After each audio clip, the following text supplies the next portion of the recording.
Go. All right. So when you think of working in a daycare, what's the first thing that comes to mind? That's important. Safety.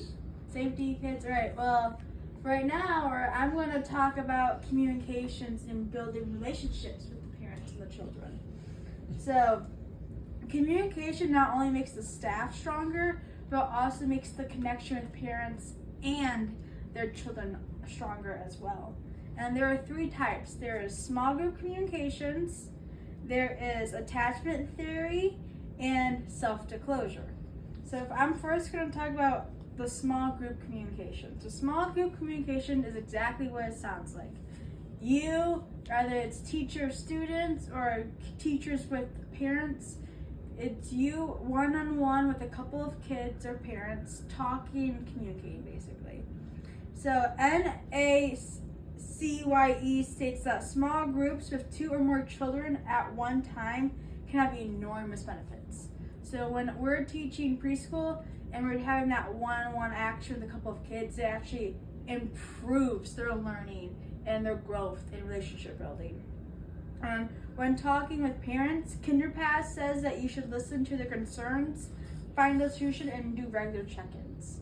So that basically means make sure you communicate what their kids are doing throughout the day, if there's any concerns that they have with their children while they're in our care, and just make sure that them as a person is okay and that they're feeling confident with us. And then next, attachment theory. So attachment theory by my class textbook is the need to form a special close relationship. So knowing that parents are comfortable dropping their kids off for the day shows that they care, or not that they care, but that they trust us enough to watch their kids. And then when children form that attachment, it not only helps the growth of the child, but also helps them form that relationship again. Like the security and everything they have with us and the children or the other kids are playing with helps them more. And then also Bible states that safe haven and a secure base is another good way to help them feel confident in our care. So when children are able to know that if they're hurt and they can come running to us, it makes them feel safe and secure in our care. And then lastly, self-disclosure. So self-disclosure is where you share information back and forth.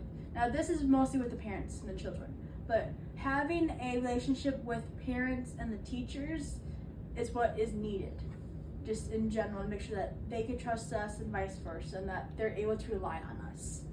So, benefits of the self-disclosures are stronger emotional bonds, increased trust, they're building relationships, and a sense of belonging from very well-mindedness.